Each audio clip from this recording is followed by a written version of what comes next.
වචනේ අසන්න පිපාසිත සෙනග ඔබ විතාමත් ආදරෙන් මම පිළිගන්නවා. ඉතින් අද දවසේදී මම හිතුවා අලුත් මාතෘකාවක් පටන් ගන්න ඕනි කියලා. ඉතින් මගේ මාතෘකාව තමයි එලියාගේ සැපයීමේ රහස්. එලියා දේව සැපයීමෙන් ජීවත් වෙච්ච මිනිහෙක්. ඉතින් ඇත්තටම මේක පහුගිය කොරෝනා කාලේට පෙර දෙවියන් වහන්සේ මගේ හදවතේ තැබුව වචනයක්. ඒක නැවත උන්වහන්සේ මට මතක් කළා. ඉතින් ඒ නිසා මම හිතුවා ඔබත් එක්ක මේ වචනය බෙදා ගන්න ඕනේ කියලා. නමුත් හැඳින්වීමක් වශයෙන් එලියාගේ සැපයීමේ රහස් බලන්න කලින් අපි අද දවසේදී බලමු මේ එලියා කියන්නේ කවුද කියලා. එලියා ගැන දැනගන්න අපි පෙරලා ගමු. එක රාජාවලිය 17 වෙනි පරිච්ඡේදයේ පළවෙනි පදය. එක රාජාවලිය 17 වෙනි පරිච්ඡේදයේ පළවෙනි පදය. තවද ගිලියාද්හි විසූවන්ගෙන් එක්කෙනෙකු තිෂ්බීය එලියා ආහබ්ට කතා කොට මා සේවය කරන ඊශ්‍රායල්ගේ දෙවි ස්වාමීන් වහන්සේ ජීවමාන බව සැබෑ වාසේම මාගේ වචනය ලෙස මිස මේ අවුරුදු වල පිණිවත් වැස්සවත් නොවන්නේ යයි කීයේය. හරි. දැන් මේ ස්ථානයේ බලන්න කියනවා ගිල්ගාද්හි විසූවන්ගෙන් එක්කෙනෙකු තිෂ්බීය එලියා. ගිල්ගාද් කියන ඒ ප්‍රදේශයේ මේ තිෂ්බීය කියන කුඩා ගමේ තමයි මේ එලියා කියන එක්කෙනා ජීවත් වුනේ. එතකොට මෙයා ඊශ්‍රායල් කෙනෙක් නෙවෙයි. ඒ වුණාට දෙවියන් වහන්සේගේ අනාගත වතුරු කෙනෙක්, දෙවියන් වහන්සේගේ කැඳවීම ලැබපු මිනිහෙක්. ඉතින් එයා හිටියේ ගිල්ගාද් වල. දැන් අපි බැලුවොත් මේ ගිල්ගාද් කියන ගමේ නමේ තේරුම එකක් තමයි සාක්ෂිගොඩ, දෙවෙනි එක තමයි සාක්ෂිකරු, තව තේරුමක් එනවා සාක්ෂිය කියලා. එතකොට මේ ස්ථානයෙන් තමයි මේ එලියා පැමිණෙන්නේ. ඔහුගේ කැඳවීම කරන්න පැමිණෙන්නේ. ඒ වගේම තමයි මේ තිෂ්බීය මේ ගිල්ගාද් කියන්නේ යෝර්දාන් ගඟට නැගෙනහිර ප්‍රදේශයේ පිහිටි කඳු ප්‍රදේශයක තමයි මේ ගිල්ගාද් තිබුණේ.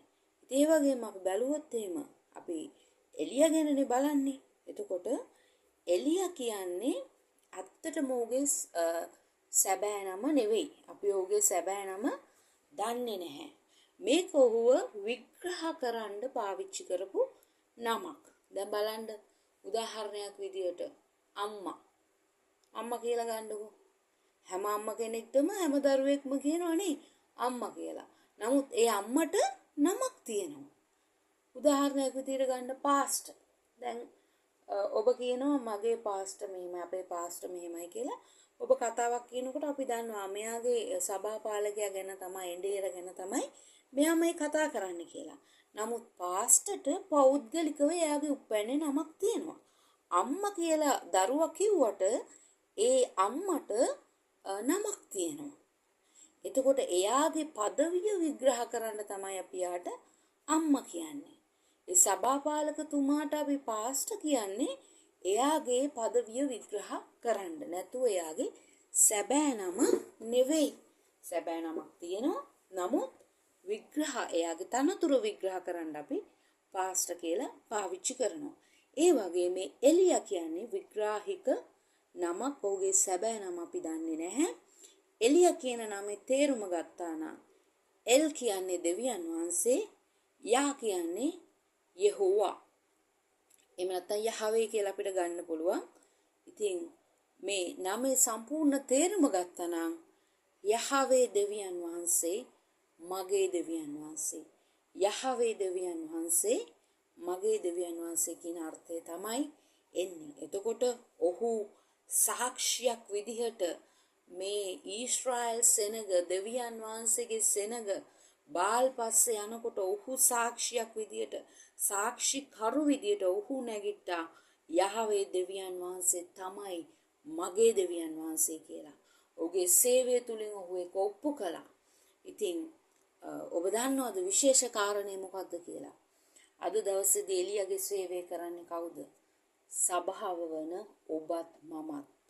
ඔබත් මමත් තමයි යහවේ දෙවියන් වහන්සේ මගේ දෙවියන් වහන්සේ කියලා කියන්නේ.